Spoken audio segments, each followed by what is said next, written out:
Hello everyone, Todd from Rocket Car Productions here, and this right here I'm going to do an audio commentary on the effects and the animation process which I use to make What a World.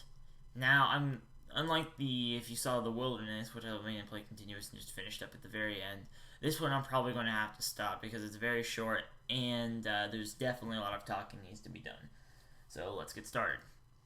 Now, first of all, the intro was all done in After Effects. This is really the first time I messed around with After Effects, so there's a 4 grading right there. That's Mr. Mercury, and I just hand animated the motion of the graphics. And then this is cool. This made it look like the very electric effect. I just used light rays, and then that's also Mr. Mercury, just toned down and really resisted, so it's still basically one thing, but still looks cool. And then that's a particle effect. So it's nothing hard. It's nothing like, oh wow, that's just kind of crazy. How are you able to do all that stuff? It's just you find it in After Effects. So After Effects is a thing where it's awesome to use. It's not like something where you have to say like, oh, this thing is gonna be like, it's like that effect was like exponentially difficult. Like you think, man, that's so hard to make. It's not. You basically just have to play around and understand the effects. This is where I first really got keying down and aspects of getting it done. So that's basically with that. Also, the music in there was actually original. I actually composed that on my M Audio keyboard, which I plug in and use GarageBand to record it. It was just the keyboard setting. And now we get into the animation, which is probably my favorite. These characters were drawn in Flash. I spent a lot of time drawing in Flash. I'm actually planning to use. These are actually stock characters I'm planning to use for another animation that I might do later. And what basically happens is that I import them into After Effects. I use them as GIF, or not GIFs, my bad, images, just JPEGs or whatever. Basically the same thing. And I use the Puppet tool. What the Puppet tool allows you to do is allows you to stretch the image and flex it a little bit, which is it's not the best thing if you're looking for really sophisticated animations, but it works for things like this. Like especially if they're very idle characters and there's going to be very subtle movements, you can make subtle movements which can work. That's why I kind of like have him in this sort of like just stretch position, so it's kind of like okay, like his arm's pretty good. You do get a little clipping, but you can fix that if you want to. Overall, looks good.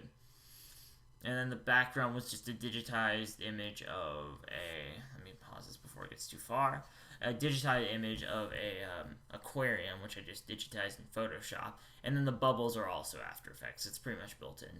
Oh, one thing interesting though. Let me just go back to the beginning just to show you some more sophisticated animation. The eyes and the mouths, I just use solid, like really simplified images. What those aren't even like images. What basically what it is those are all shape layers. So those are circles, and I forget, it's some sort of erasing or edging tool you get to use. It allows you to basically make the eye movements if you can key it. It's kind of difficult to set up, but once you do it and you just copy and paste the keys, and then you can do like the talking mouths, never change size or anything like that. So I don't really have any like sophisticated lip syncing, but the eyes I think add a lot of expression, which is great. And also, if you're wondering, because to keep them all together, the camera, you also can parent them, so that's why he can move off screen. The eyes go with him.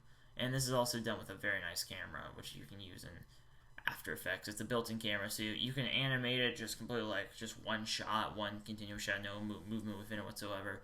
Animate all you want, but then you can use the camera. So that's what basically I did. Also, just to go from there, we're going to the credits, or let's just let the credits roll.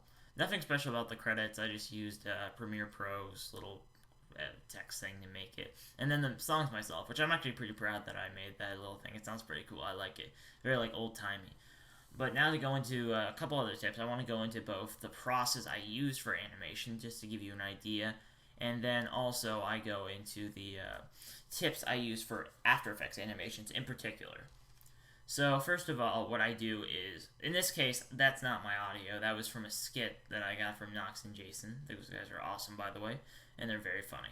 But the skit that I got, so I had my voice work done. If not before, I would have written the script. After I written the script, then I would have recorded the voice work, and then I would have made the characters, to match the voice work, what I think the scene's going to be like.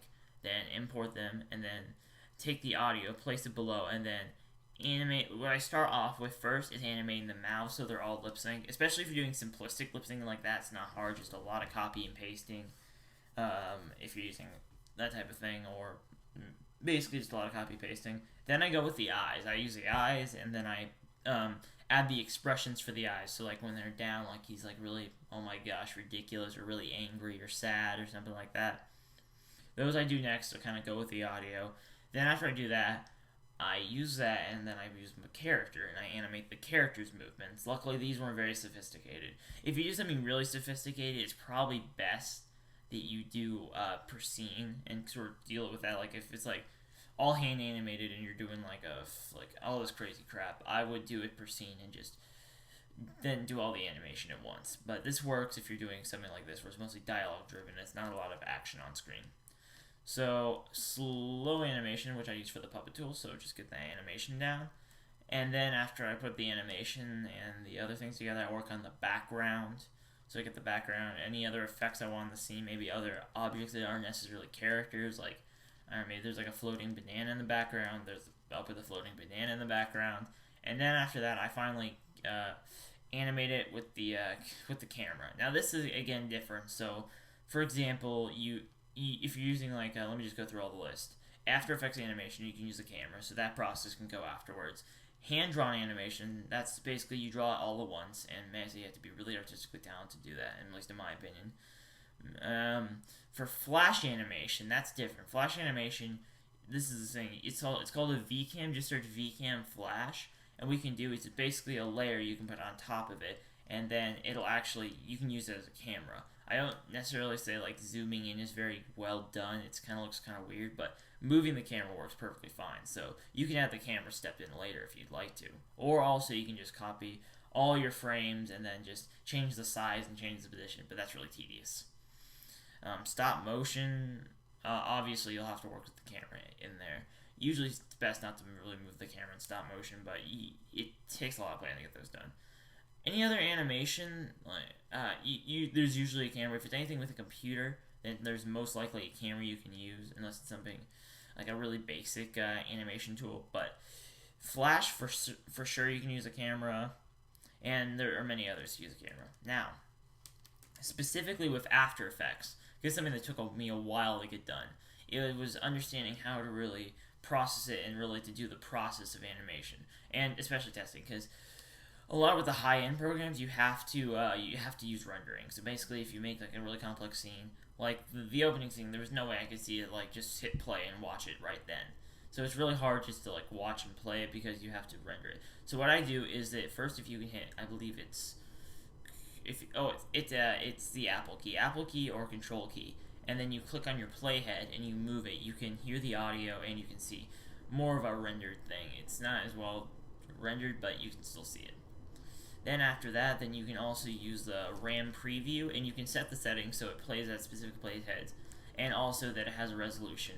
If you're using just a standard workspace with After Effects, you can pull down a menu. You do have to do that, like it's the RAM preview, but you have to pull it down to get those special options, because if not, then it's just going to play at the beginning of your animation, and it won't be able to render the entire thing because it's using your RAM. So unless you have like just a bunch of RAM, you won't be able to run your entire animation most likely, so you'll have to move it around, especially if it's like really complex.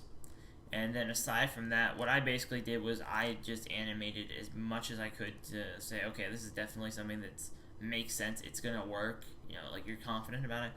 And then right at that point, we're like, maybe not, like this next scene might be a little bit, like it might not be in sync, or it might not look good and a fast, going at the 24 frames per second as compared to looking at a frame for like a minute. Then I'd RAM preview it and take a look at it and say, okay, it's good. And then I'd move on to the next scene. That's one thing you definitely have to be when you're doing animation is consistency. It sucks so hard when you're just kind of going through all frames and then you realize what you've been doing has been just slightly off sync, and then you have to move everything. Always check and always save. That's my number one thing, because you never want to lose it, because then you're going to be so pissed off and you have to go back and do it again. Or you have to go and fix this tiny area. Like, you got everything done, but then there's just this tiny thing that's off, and it's going to bug you. So, those are my tips for animation, especially with computers. I hope you enjoyed it. I hope you understand really what has to be put into these. Like I said, I enjoy animation a lot. I think I get more out of an animation than a movie usually. I think a movie is usually funnier maybe, but I like how the work you put into an animation. You can definitely see it. So, see you later. I make more videos soon, and have a good day.